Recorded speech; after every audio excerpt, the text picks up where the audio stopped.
इन्हीं के खानदान में जो मैं 20 पुस्त का नाम बताया, इन्हीं में 11वें पुस्त में राजा सगर हुए और सगर के 60,000 पुत्र समुद्र खोद दिए और ये लोग यज्ञ किए थे। यज्ञ का घोड़ा एक सिर्फ 4 श्लोकों में इन लोगों के बारे में आया है। सगर जी के पूरा रघुकुल का वर्णन भागवत में मात्र 10 अध्याय में आया है। इन लोगों का वंश का वर्णन पूरा कथा नहीं आई है। इतना ही आया है कि जो प्रधान इस वंश में राजा हुए उन्हीं का वर्णन आया है, क्योंकि कथा कृष्ण की तरफ जाने वेदव्यासी को ले जानी थी। सिर्फ 10 अध्याय में रघुकुल का वर्णन है। सगर जी इंद्र ने इन लोगों के अश्वमेध का घोड़ा चुरा लिया थे और इंद्र ले जा करके बांध दिए थे कपिल मुनि के आश्रम पर, जो गंगा सागर है। ये लोग खोजते खोजते जाते हैं और देखते हैं कि तो यही बांधे हैं हमारे घोड़ा। इनको अपमानित करते हैं।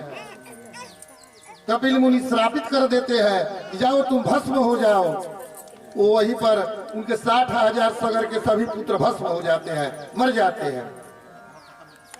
उन्हीं के खानदान में जब सगर के पुत्र प्रेत बन करके घूमने लगे तो सगर के पुत्र का नाम अंशुमान था। अंशुमान ने सोचा कि मेरे पितर का उद्धार कैसे होगा। उन्होंने भी तपस्या किया, गंगा को लाने के लिए असफल रह गए। अंशुमान के पुत्र दिलीप हुए। दिलीप जी ने भी बहुत कोशिश किया कि अपने पूर्वजों का उद्धार कैसे हो। उन्होंने उनकी गौ सेवा का वर्णन आया है और अपना खानदान चलाया। उन्हीं के खानदान में दिलीप के पुत्र भगीरथ हुए और भगीरथ जी ने जा करके तपस्या किया। और जो मैं परसों की कथा को आप लोग याद कीजिए, परसों की कथा में बताया कि जब भगवान बलि को छनने के लिए वामन अवतार में बहुत बड़ा स्वरूप बनाए तो उनके चरण जब ब्रह्मलोक में गए तो वहीं पर धो करके ब्रह्मा जी कमंडल में रख लिए थे, जो गंगा जी बनी। तो वहीं ब्रह्मा जी को प्रसन्न करके गंगा जी की तपस्या करके उस गंगा को लाने के लिए भगीरथ ने तपस्या किया, क्योंकि उनके खानदान के 60,000 पूर्वज इसी तरह उनकी हड्डियां पड़ी हुई थी, मोक्ष नहीं हो रहा था। तब गंगा जी ने कहा कि हमारी वेग को धारण कोई नहीं कर सकता है। तो उन्होंने अब तपस्या शंकर जी का प्रारंभ किया और शंकर जी के तपस्या स्वरूप गंगा जी उधर से चलती है और शंकर के जटा में समाहित होकर के यहीं पर धारा को रोक दिया जाता है। तो पुनः अब इतना रोक दिए शंकर जी उनके अपने जटा में ही कि वो आगे जा ही नहीं रही थी। पुनः इनको तपस्या करना पड़ा और एक अपने जटा से थोड़ा सा बाल को हटा करके और गंगा जी को भेजे। आगे आगे भगीरथ जा रहे हैं और पीछे से गंगा जब सागर में मिल रही है वहीं पर उनके पूर्वज मरे थे और उनका वहीं पर उद्धार हो जाता है और कपिल मुनि के आश्रम के समीप गंगा जाकर के समुद्र में विलीन हो जाती है।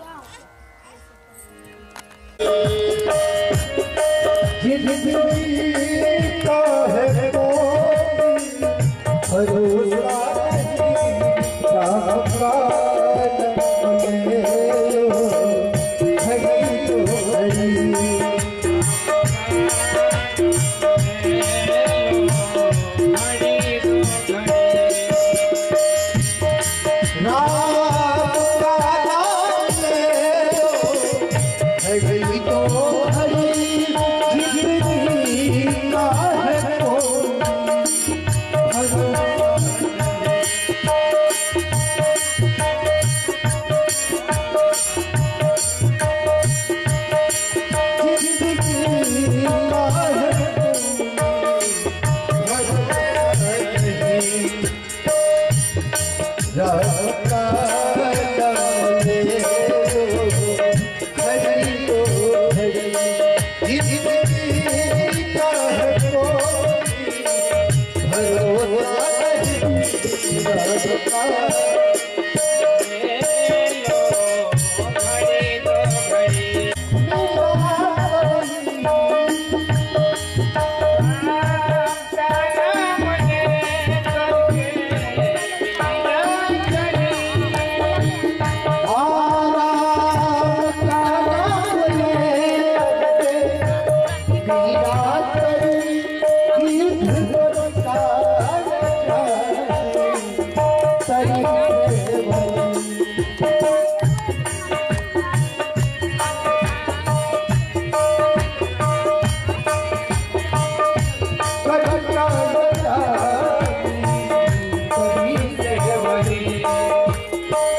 से कम जाना है, इसलिए भगवान का नाम एक दरिया दो गंगा दो में पुण्य, जितना ही समय मिले क्या पता है किसे हो जाए उस घड़ी का है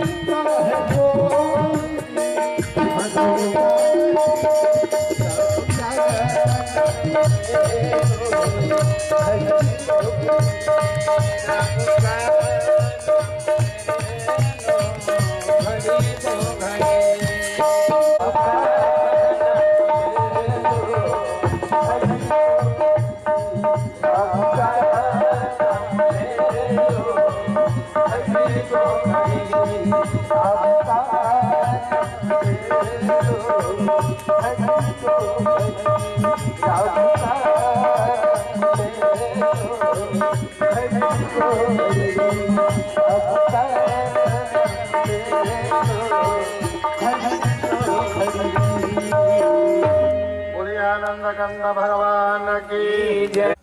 क्योंकि जब सुखदेव जी सुना रहे होंगे तो उस समय ताल नहीं बजता होगा, कारण उस समय सुनने वाले जो श्रोता थे परीक्षित जैसा वो जिज्ञासु थे, तो ज्यादा भागवत सुनाते सुनाते बीच बीच में संगीत लाने की प्रक्रिया मनोवैज्ञानिक है। जब मधु के साथ आयुर्वेद की दवा खिलाई दी जाती है कि बहुत तीता है, नहीं खाया जा रहा है, तो मधु के साथ खाओ, मधु का साइड इफेक्ट भी नहीं है और दवा भी आपके अंदर चली जाएगी। यही से संगीत आया इस भागवत में। आगे पुरुवंश के एक राजा की कथा आती है। पुरुवंश में एक राजा दुष्यंत हुए। दुष्यंत चक्रवर्ती सम्राट थे, क्योंकि पुरुवंश के बाद उन्हीं के पुत्र के नाम पर इस देश का नाम भारत पड़ा। राजा दुष्यंत कहीं जा रहे थे देवासुर संग्राम में युद्ध करने के लिए। रास्ते में एक बहुत सुंदर लड़की कन्या को देखते हैं। उन कन्या से कहते हैं कि तुम कौन हो? वो कहती है कि विश्वामित्र मुनि कि मैं पुत्री और मेनका के गर्भ से मैं उत्पन्न हुई हूं, मेरा नाम शकुंतला है। वो कहते हैं कि कैसे? आप तो विश्वामित्र मुनि तपस्या में बैठे थे, उसी समय देवराज इंद्र आज सभी देवता मिल करके मेनका जैसी अप्सरा को भेज दिए कि इनके तपस्या को भंग कर दो। मेनका आकर के भिन्न भिन्न प्रकार के अपने कटाक्ष के द्वारा इनकी तपस्या भंग करती है और इनके ऊपर मोहित हो जाते हैं। मोहित होकर के इनके साथ रहते हैं और ये गर्भवती हो जाती है। स्वर्गलोक का नियम है कि यदि अप्सरा मृतलोक में आती है और यदि गर्भवती हो जाएगी तो वो स्वर्गलोक को नहीं जाएगी। जब तक गर्भ पूर्ण नहीं होता है तब तक यहाँ पर वो रही और एक बच्ची को जन्म दे करके वो चली गई। वो बच्ची सुबह में 4 बजे जब कण्व ऋषि जा रहे थे स्नान करने के लिए नदी के तट पर, तो वहां पर देखे कि एक बच्ची के रोने की आवाज है और उस बच्ची को लेकर के अपने यहाँ पालन पोषण किए। उन्हीं का नाम वो शकुंतला रखे और वही मैं हे राजन, वही मैं लड़की शकुंतला हूं।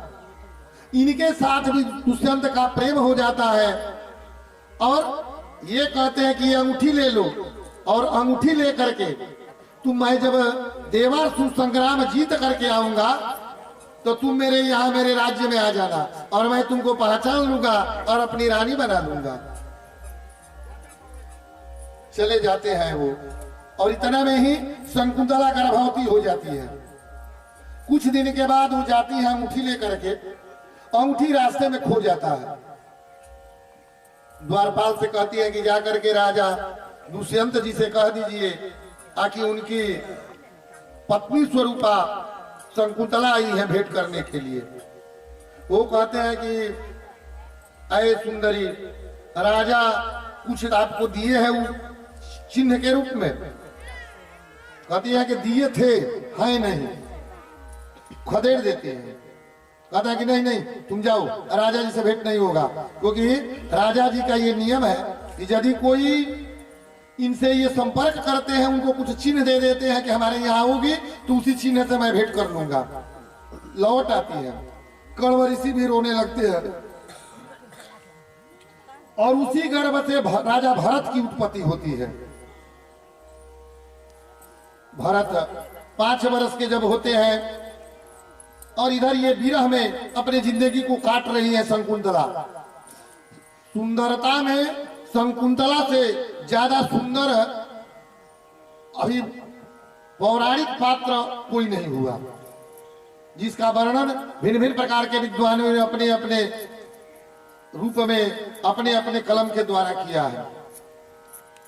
वो लड़का के हाथ में एक जड़ी बांध देते हैं कण्व ऋषि, क्योंकि एक अध्याय में इनकी कथा ही है शकुंतला की। एक जड़ी बांध देते हैं कि आखिर जंगल झाड़ है, और वो जड़ी की खूबी क्या थी कि यदि इसके माता पिता और कण्व ऋषि और जो देवदासी है इसके अलावा कोई छुएगा तो ये जड़ी जो है वो सर्प बन करके काट देगी और बच्चे की सुरक्षा करेगी। फिर कुछ दिन के बाद